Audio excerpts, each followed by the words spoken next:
Hello दोस्तों। एक बार माता लक्ष्मी क्षीर सागर में भगवान विष्णु के पैर दबा रही थी। तो पैर दबाते दबाते माता लक्ष्मी ने भगवान विष्णु से कहा, हे प्रभु, आज मेरे मन में 3 प्रश्न उठ रहे हैं। यदि इन तीनों प्रश्नों के उत्तर देकर आप मुझे संतुष्ट करेंगे तो मेरे मन को बड़ी संतुष्टि मिलेगी। तब भगवान विष्णु जी कहते हैं, हे देवी, आखिर कौन से तुम्हारे 3 प्रश्न हैं?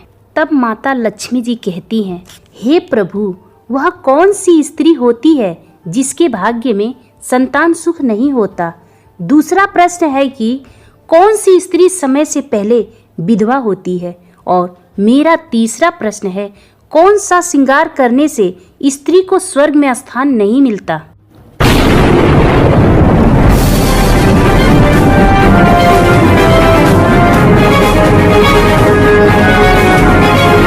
तब भगवान विष्णु जी कहते हैं कि हे देवी लक्ष्मी, यह तुम्हारे तीनों प्रश्न बहुत ही ज़्यादा महत्वपूर्ण हैं। जो भी व्यक्ति इन तीनों प्रश्नों के उत्तर समझकर इस पर्याप्त ज्ञान को अपने जीवन में उतार लेता है, उसे जीवन में सुख की प्राप्ति होती है। तब भगवान विष्णु जी कहते हैं, हे देवी लक्ष्मी, अब मैं तुम्हें तुम्हारे इन तीनों प्रश्नों का उत्तर एक छोटी सी कहानी के माध्यम से देने वाला हूँ। इस कहानी के माध्यम से तुम अपने तीनों प्रश्नों का उत्तर ठीक तरह से समझ जाओगी, परंतु मेरी एक शर्त है, जब तक मैं तुम्हें इस कहानी को सुनाऊं तब तक तुम्हें पूरे ध्यान से सुनना होगा। तब माता लक्ष्मी जी मुस्कुराकर कहती हैं, प्रभु, मैं आपको वचन देती हूँ कि इस कथा को मैं पूरे मन और लगन से सुनूंगी। आप कृपया करके इस कथा को आरंभ करें। तो हे दर्शकों, आप सभी से हाथ जोड़कर विनती है, आप भी इस कथा को पूरी सुने, वरना पाप लगता है। तो चलिए ना, कथा को आरंभ करते हैं।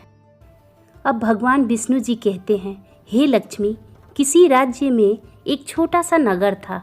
उस नगर में एक सेठ रहता था। उस सेठ के 2 बेटे थे और दोनों बेटों की शादी भी हो चुकी थी। सेठ की पत्नी और सेठ के बड़े बेटे दोनों का ही स्वभाव बड़ी दुष्ट प्रवृत्ति का था। इसलिए सेठ की पत्नी अपने बड़े बेटे की पत्नी से बहुत ज़्यादा प्यार करती थी, मगर छोटे बेटे की पत्नी जो थी वह बड़े ही अच्छे स्वभाव की थी और वह एक पतिव्रता स्त्री भी थी और पूरे घर का कामकाज भी वह अकेला ही किया करती थी। इतना कुछ होने पर भी सेठ की पत्नी और बड़े बेटे की पत्नी छोटी बहू को हमेशा ही अपमान किया करती थी। सेठ के बड़े बेटे की बहू को एक बेटा था और छोटी बहू को कोई संतान न थी। सेठ की पत्नी हमेशा पुत्र को लेकर छोटी बहू को ताना मारा करती थी, लेकिन वह क्या कर सकती थी, वह हमेशा उनके ताना सुनती रहती थी। तब भगवान विष्णु जी कहते हैं, हे लक्ष्मी, अब मैं तुम्हें छोटी बहू की कहानी अच्छी तरह से समझाता हूँ। इस कहानी से तुम्हें तुम्हारे तीनों प्रश्नों के उत्तर मिल जाएंगे। तुम्हारा पहला प्रश्न था कि कौन सी स्त्री के भाग्य में पुत्र की प्राप्ति नहीं होती। देवी, उस सेठ की जो पत्नी थी वह पहले से ही बड़े दुष्ट स्वभाव की थी।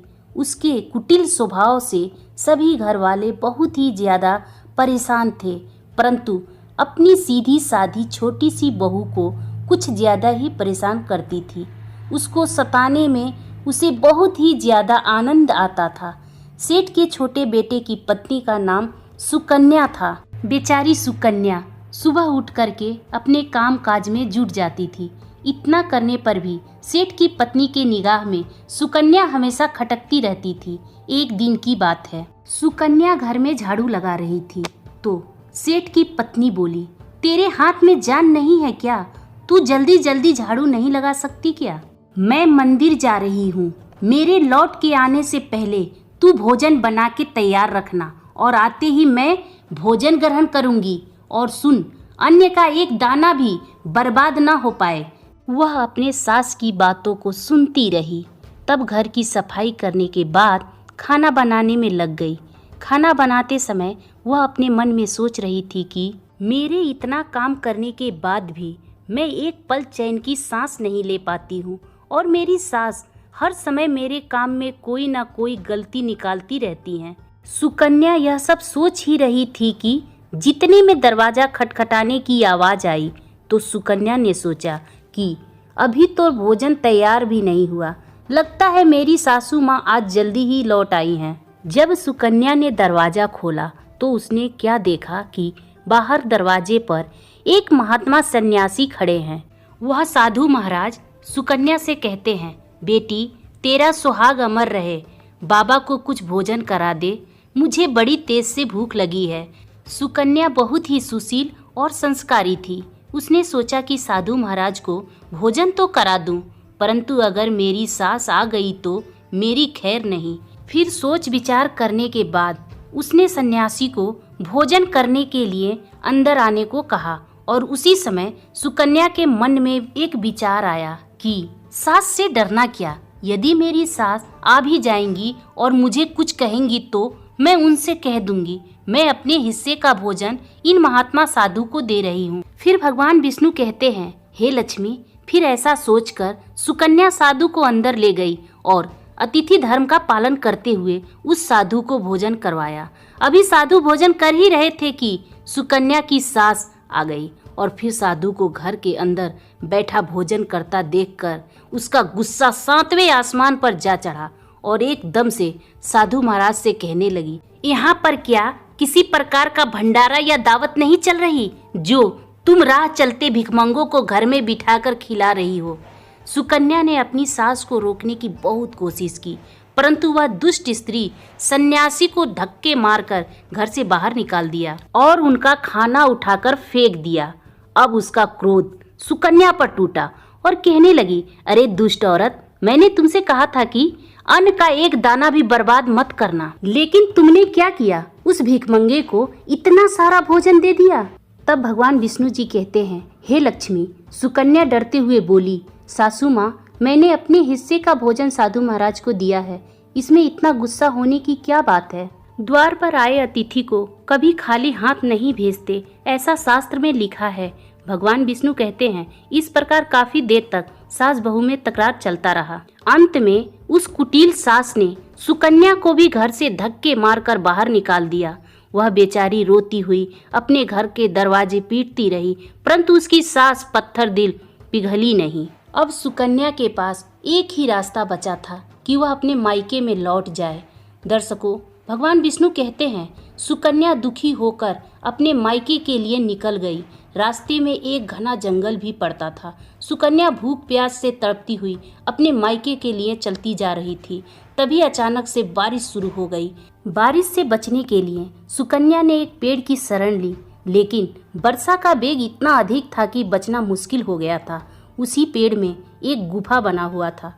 सुकन्या यह सोचकर उस गुफा में घुस गई कि जब बारिश खत्म हो जाएगी तब वह बाहर आ जाएगी। दर्शकों, भगवान विष्णु कहते हैं, हे लक्ष्मी। जब सुकन्या उस गुफा में घुसी, उस गुफा में एक साधु मिले और साधु ने कहा, बेटी रोना बंद करो। मुझे मालूम है कि तुम्हारे घर वाले तुम्हारा अनादर इसलिए करते हैं कि वे दुष्ट प्रवृत्ति के हैं और तुम्हें ताना इसलिए मारते हैं कि तुम्हारी जेठानी को पुत्र की प्राप्ति हो गई है और तुम्हें अभी तक पुत्र की प्राप्ति नहीं हुई। इसलिए तुम चिंता मत करो, मैं तुम्हें एक पर्ची देता हूँ। इस पर्ची में जो उपाय लिखा है उसे पूरी निष्ठा से करना और फिर तुम्हें एक गुणवान पुत्र की प्राप्ति होगी। इस प्रकार वह संत महात्मा वह पर्ची देकर गायब हो गए। उधर जब वर्षा बंद हो गई तो सुकन्या का पति उसे ढूंढते हुए वहां आ पहुंचा। अब सुकन्या मायके न जाकर वहीं जंगल में एक कुटिया बनाकर रहने लगी। एक दिन की बात है, सुकन्या को पुत्र का ख्याल आया तो वह सोचने लगी, मेरे पास भी एक पुत्र होता तो ससुराल में मेरी भी इज्जत होती। वह ऐसा सोच ही रही थी कि उसे संत की दी हुई पर्ची की याद आ गई। तब उस पर्ची को खोलकर सुकन्या ने पढ़ना शुरू किया। उस पर्ची में लिखा था, बेटी पुत्र प्राप्ति के लिए हमेशा स्त्री को रात्रि के समय पुरुष की बाईं तरफ सोना चाहिए। ऐसा करने से कुछ समय के बाद बाईं करवट लेने से नाक का दायां स्वर और दाईं करवट लेने से नाक का बायां स्वर चालू हो जाता है और फिर जब भी पुत्र की प्राप्ति की इच्छा हो, उस स्थिति में मिलन से पहले निश्चित कर लेना चाहिए कि पुरुष का दायां स्वर चलने लगे और स्त्री का बायां स्वर चलने लगे। उस समय गर्भ धारण किया जाना चाहिए। ऐसा करने से निश्चित ही पुत्र की प्राप्ति होती है। इसके विपरीत चलने से पुत्री की प्राप्ति होती है। उसके आगे पर्ची में लिखा था, मासिक धर्म शुरू होने के प्रथम 4 दिन मिलन करने से पुरुष रोग प्राप्त होता है। 5वीं रात्रि में मिलन करने से कन्या की प्राप्ति होती है। 6ठी रात्रि में मिलन करने से पुत्र होता है। 7वीं रात्रि में मिलन करने से बाध्या पुत्री होती है। 8वीं रात्रि में मिलन करने से ऐश्वर्यशाली पुत्र प्राप्त होता है और 9वीं रात्रि में मिलन करने से भाग्यशाली पुत्र होता है। तब सुकन्या ने 9वीं रात्रि को अपने पति से मिलन किया और गर्भ धारण किया। सुबह उठकर उसका पति लकड़ी काटने चला गया। उसके पति के जाने के बाद तूफान आ गया और तूफान में सुकन्या की झोपड़ी उड़ गई। तब सुकन्या पेड़ के पत्तों पर अपना पता लिखती है, बारिश से छिपने वाला जगह का।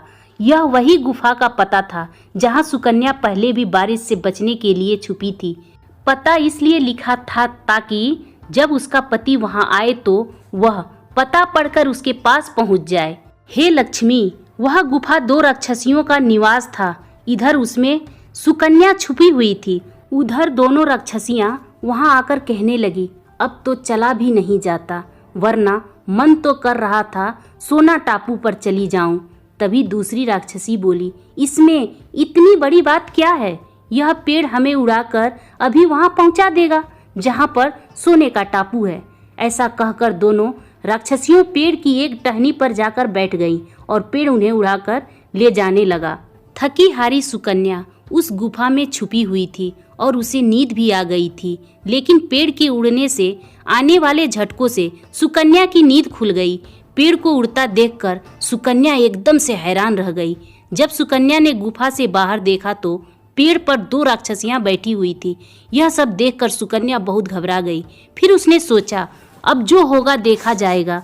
तभी पेड़ उड़कर सोना टापू पर जा पहुंचा। उधर दोनों राक्षसियों को भूख लग रही थी, इसलिए दोनों शिकार के लिए निकल गई। हे लक्ष्मी, उन दोनों राक्षसियों के जाने के बाद सुकन्या गुफा से बाहर निकली और चैन की सांस ली। अब जैसे ही सुकन्या ने सोना टापू पर पैर रखा तो देखा, एकदम हैरान रह गई। वह रेत चमचमा रही थी। जैसे ही सुकन्या ने रेत को हाथ में उठाया तो एकदम से चिल्लाने लगी, अरे यह तो सोना की रेत है। फिर सुकन्या ने अपनी साड़ी के आंचल में जितना रेत बांध सकती थी बांध ली और फिर उसी गुफा में छिप गई। तभी दोनों राक्षसियां वहां आ गई और वह दोनों आपस में कहने लगी, आज तो भर पेट खाना खाया है, अब चलो जहां से आए हैं वहीं पर। फिर थोड़ी देर में वह पेड़ उड़ाकर वहीं पहुंचा दिया। भगवान विष्णु जी कहते हैं, हे लक्ष्मी, सुकन्या तब तक वहीं छुपी रही जब तक वह राक्षसियां वहां से चली नहीं गई। फिर सुकन्या उस गुफा से बाहर निकली और सोचने लगी, आज मेरे पास इतना सोना है, इसे लेकर मैं अपने ससुराल जाऊंगी और सारा सोना अपने सासू माँ को दे दूंगी। फिर मेरी सासू माँ मुझे माफ़ कर देंगी और कभी भी मुझसे नफरत नहीं करेंगी।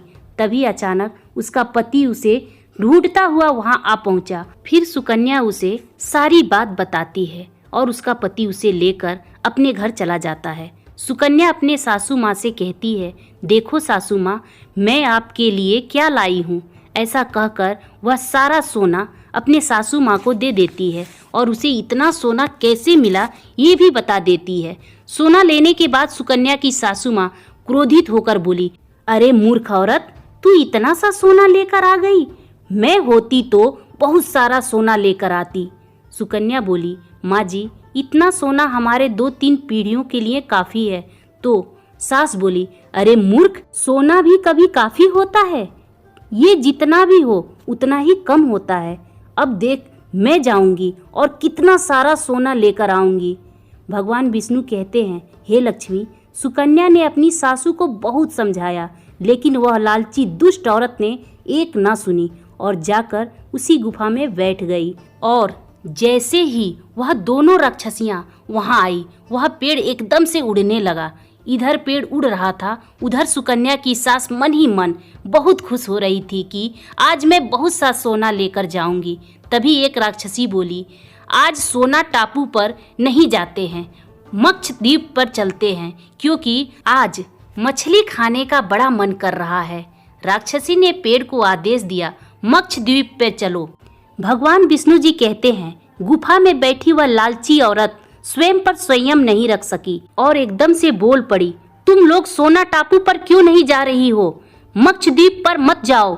उसके यह आवाज सुनते ही राक्षसियां दौड़कर गुफा के अंदर गईं और गुस्से से सुकन्या की सास को गुफा से उठाकर नीचे जमीन पर फेंक दिया और जमीन पर गिरते ही लालची औरत की मृत्यु हो गई। और जैसे ही सूचना उसके घर वालों को मिलती है तो उस स्त्री का पति यानी सेठ जी सुकन्या के पास जाते हैं और कहते हैं, बेटी मैं तो उसे पहले ही समझाता था कि तू ऐसा काम मत कर, लेकिन मेरी एक न सुनती थी। कभी भी किसी को लालच नहीं करना चाहिए और बहू बेटी की तरह होती है, उन्हें प्यार देना चाहिए। मगर उसने मेरी एक भी बात नहीं मानी, उसे आज उसके कर्मों का फल मिल गया। भगवान विष्णु जी कहते हैं, हे लक्ष्मी, उधर सुकन्या अपने पति के साथ सुखपूर्वक जीवन व्यतीत करने लगी। फिर कुछ समय गुजरने के बाद सुकन्या को एक गुणवान पुत्र की प्राप्ति हुई। सुकन्या अत्यधिक खुश हुई और भगवान को धन्यवाद दिया। उधर सेठ के बड़े बेटे की बहू, जो कि हमेशा सुकन्या के पुत्र को लेकर ताना मारा करती थी, आज वह शर्म से उसकी आंखें झुक गई थी, क्योंकि अभी सुकन्या के पास बहुत सारा सोना और एक गुणवान पुत्र नेक दिल पति, उसके पास सब कुछ था, जबकि उसकी जेठानी अपने दुष्ट कर्मों के कारण दरिद्र हो चुकी थी। वह हाथ जोड़कर सुकन्या से माफी मांगने लगी। सुकन्या एक बहुत ही दयावान औरत थी। वह तुरंत ही अपने जेठानी को माफ कर देती है और कुछ सोना अपने जेठानी को भी दे देती है। भगवान विष्णु कहते हैं, इस प्रकार से समय धीरे धीरे बीतने लगा और दोनों के पुत्र बड़े हुए। बड़ी बहू का पुत्र अवगुड़ी था, वह अपने माँ बाप का सारा धन संपत्ति को बर्बाद कर दिया। और सुकन्या को जो पुत्र हुआ था वह बहुत ही गुणवान था। वह अपने माता पिता की सेवा करता था और अपने जीवन में बहुत आगे बढ़ा और अपने माँ बाप का नाम रोशन कर दिया। अब सुकन्या और उसकी जेठानी का जीवन समाप्त हुआ तो सुकन्या को स्वर्ग की प्राप्ति हुई और उसके जेठानी और सास को नरक में स्थान मिला। भगवान विष्णु कहते हैं, हे लक्ष्मी, तुम्हारा पहला प्रश्न था, कौन से स्त्री के भाग्य में पुत्र का सुख नहीं होता? तो समझ लो, संत के दिए हुए पर्चे के विपरीत जो कार्य करते हैं उनके भाग्य में पुत्र नहीं होता। लक्ष्मी, तुम्हारा दूसरा प्रश्न था, कौन सा श्रृंगार करने से स्त्री को स्वर्ग में स्थान नहीं मिलता? तो समझ लो, वह लालच रूपी गहना जो कि सुकन्या की सास ने पहन रखा था। लक्ष्मी, अब तुम्हारा तीसरा प्रश्न, वह कौन सी स्त्री होती है जो समय से पहले विधवा हो जाती है? वो होती हैं चरित्रहीन औरतें। ऐसी औरतें अपने पति के होने पर भी गंदी निगाह पर पुरुष पर डालती हैं। ऐसी औरतें समय से पहले ही विधवा हो जाती हैं। ऐसी स्त्रियों का पति होना या ना होना कोई मायने नहीं रखता। उन्हें लाज, शर्म और पाप किसी का भी डर नहीं होता। तो अब यह कहानी यहीं पर समाप्त होती है। धन्यवाद।